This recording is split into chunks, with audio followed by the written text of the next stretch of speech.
Donald J. Trump is calling for a total and complete shutdown of Muslims entering the United States until our country's representatives can figure out what the hell is going on.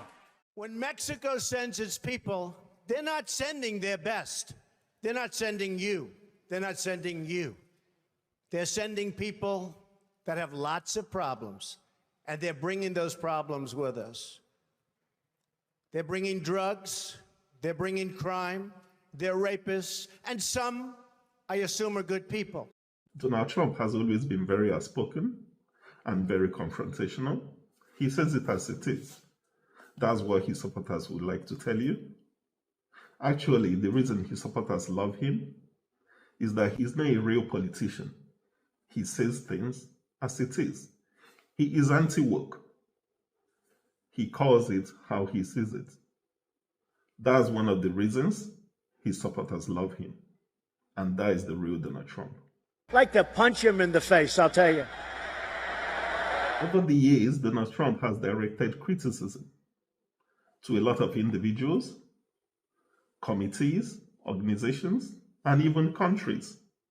Some of these countries are even allied countries. He says it as it is. His vitriol is directed to these individuals, organizations, or countries with little provocation, or sometimes with no provocation at all. That's who Donald Trump is. That's why his supporters love him. But Trump's behavior when it comes to Putin doesn't follow his natural behavior. His behavior when it comes to Putin is just different from the way he behaves, reacts, and treats every other person.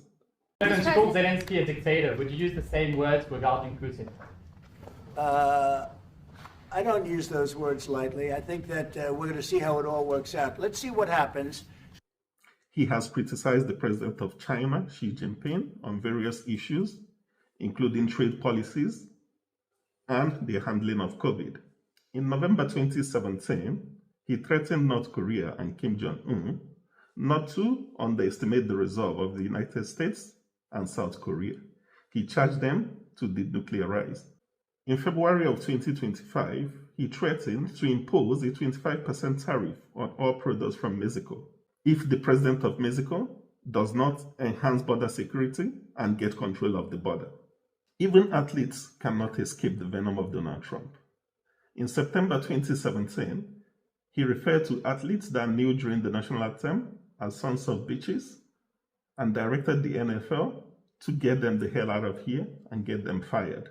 I'd love to see one of these NFL owners, when somebody disrespects our flag, to say, get that son of a bitch off the field right now, out. He's fired.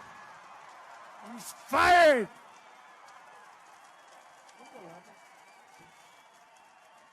In August 2018, he questioned the intelligence of LeBron James during an interview with Don Lemon.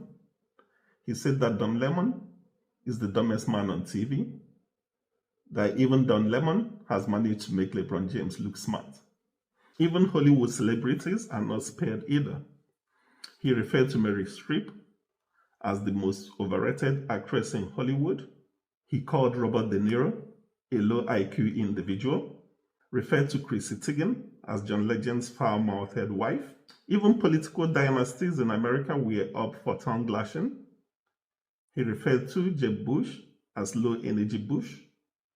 He questioned John McCain's war hero status and said he liked people that weren't captured.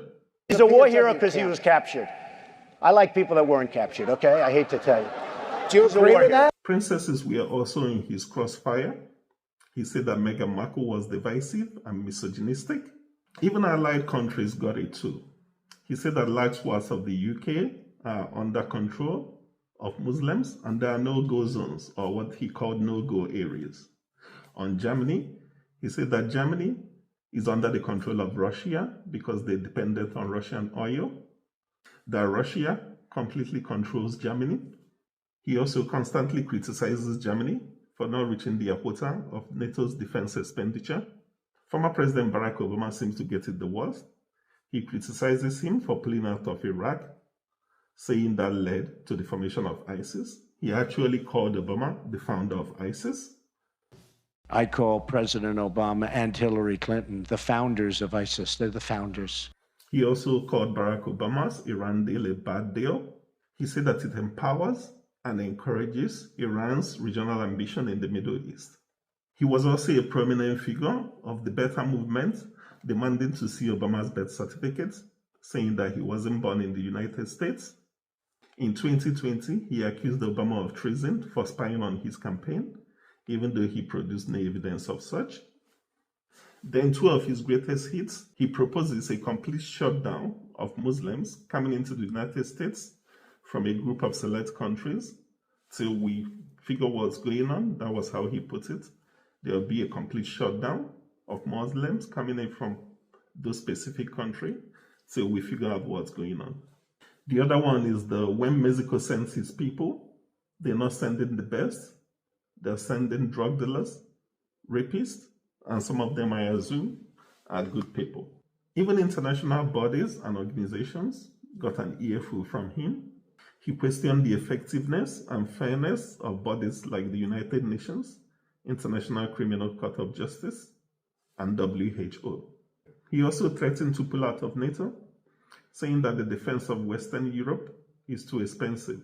So if you notice in all this, only one person is missing. Only one person seems to be sticking out like a sore thumb, and that is Vladimir Putin. Trump has never, ever criticized Vladimir Putin or Russia. Recently, he referred to Vladimir Zelensky as a dictator. A dictator without elections. Zelensky better move fast or he's not going to have a country left. Got to move fast because that war is going in the wrong direction. This is why we are having a conversation between Ukraine and Russia, between Zelensky and Putin. And he calls Zelensky a dictator. Try to put Putin and Zelensky together and assess these two individuals. Who is a dictator? Even if Zelensky is a dictator, Putin is more of a dictator than Zelensky. He dictates more than Zelensky. So calling Zelensky a dictator while in comparison with Putin is outrageous. President called Zelensky a dictator. Would you use the same words regarding Putin? I don't use those words lightly. I think that we're going to see how it all works out. Let's see what happens. Personally, I think Putin has something on Trump. I know the issue of Russian collusion was raised before in the past, and later it seemed to have been discredited, with some people saying it was a research paid for by the Democrats. But I think we'll have to go back to that again. We really have to go back to the Russian collusion again, because something just doesn't add up. This is a guy that criticizes everyone, so quick to react to everyone and anyone. But there is this single individual, one individual, that he has never said anything negative about. Never. You can't show me on record where Trump ever said anything negative about Putin. I do not have any tangible evidence for this, but Trump's behavior when it comes to Putin doesn't follow his natural behavior. One of these is not like the others. His behavior when it comes to Putin is just different from the way he behaves, reacts, and treats every other person. So if we follow Trump's natural behavior to other people and the way he reacts to statements made by other people, we can infer that there is something seriously wrong when it comes to Trump and Putin. We must consider that seriously. I've seen people raise the issue that Putin didn't attack Ukraine throughout all Trump's stay in office his first 4 years. That is true.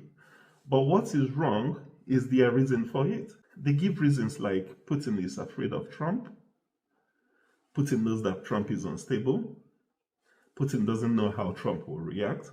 That's why he didn't attack Ukraine while Trump was there. I did a fundraiser for President Trump, and he's talking about Ukraine and Russia. He says, Ben, you know, you want to know the reason why Russia never invaded Ukraine while I was the president? The reason is because I called up Vlad, and I said, Vlad, do not attack Ukraine. If you attack Ukraine, I will bomb the out of you. And And Vlad said to me, Mr. President, no, you won't. And I said, well, I might. And it turns out, well, I might is a really, really good foreign policy. But I have a different opinion. I have an entirely different opinion. I think there was an agreement between Trump and Putin to give Ukraine to Putin during Trump's second term. I think Putin has something compromising on Trump. And they made an agreement that Trump will give over Ukraine to Putin in his second term. But what happened was that Trump now lost his second term, and Putin got impatient and invaded Ukraine. Because the way it's going, he's literally handed over Ukraine to Russia right in front of our faces. What he has tried to do with people in his administration is to make Ukraine look bad, to paint Ukraine bad, paint Zelensky in a bad light, so that we all start seeing Zelensky as a monster by calling him a dictator. Then when he hands over Ukraine to Russia, nobody is going to complain. You will have all his minions shouting that Zelensky is a dictator. Is that the reason to hand Ukraine over to Russia? You can see this in his face where Macron smacked him in the face with reality when he was talking about compensation. He was talking about Ukraine compensating America. Then Macron was like, no, Russia should be the one compensating Ukraine. They are the aggressors. They aggressed Ukraine. So if we're talking about compensation, it should be Russia compensating Ukraine. You could see how Trump's face changed. It was crazy. Will France support the U.S. being compensated? I support the idea to have Ukraine first being compensated, because they are the ones to lose a lot of their fellow citizens and being destroyed by these attacks. Second, all of those who paid for could be compensated, but not by Ukraine, by Russia, because they were the one to aggress. Again, just so you understand, Europe is loaning the money to Ukraine. They get their money back. No, in fact, to be frank, we paid 60% of the total effort, and it was through, like the US, loans, guarantee, grants, and we provided real money, to be clear. We have 230 billion frozen assets in Europe, Russian assets, but this is not as a collateral of a loan, because this is not our belonging. So they are frozen. If at the end of the day, in the negotiation we will have with Russia, they're ready to give it to us, super. It will be loan at the end of the day, and Russia would have paid for that. If you believe that, it's okay with me. So I think Trump is back for this time, just to fulfill his promise to Putin. You remember in Trump's first time when he had that meeting with Putin, that no one was allowed in the room? All the people that were supposed to be in the room, all the people that had clearance to be in the room, he allowed no one in the room. It was just a one-on-one meeting between him and Putin. What was discussed in that meeting? Have you ever thought about what was discussed in that meeting? I'm beginning to think it's the handing over of Ukraine.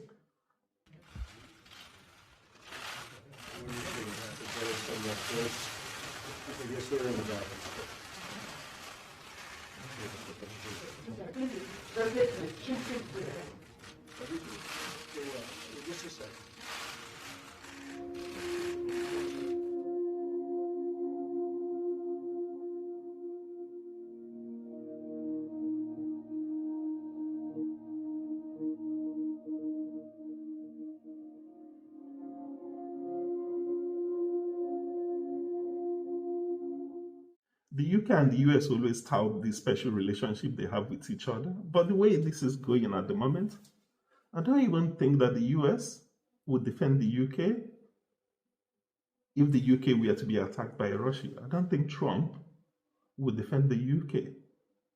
I think Europe is also starting to feel it, because you can hear all these rumblings and murmurs and some saying it openly about having their own joint military force that is there to defend Europe. Because I'm beginning to think that they're all getting the feeling that if anybody is to attack Europe, like if Putin is to attack Europe, Trump is not going to defend Europe. I think that realization is starting to dawn on everybody. So I'm saying this so that we all realize what's happening right in front of our eyes. This is happening right in front of our eyes. It's so obvious, but we're not thinking about it. It's so obvious that this one man is loved so much by his supporters based on the way he confronts people, the way he attacks people, the way he engages in controversy. But there is this one man he never attacks. And it's not as if this man that he never attacks is from an allied country. This person he never attacks is actually a rival. But he never has anything negative to say about this person. Are we not seeing this? Is this not making anybody else uncomfortable? Why are we so relaxed for?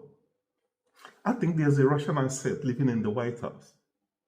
And we all calm and relaxed and going about our daily lives as if nothing is happening. Hopefully, a couple of people will listen to this video and actually get to think about what's happening right in front of our eyes. Thank you.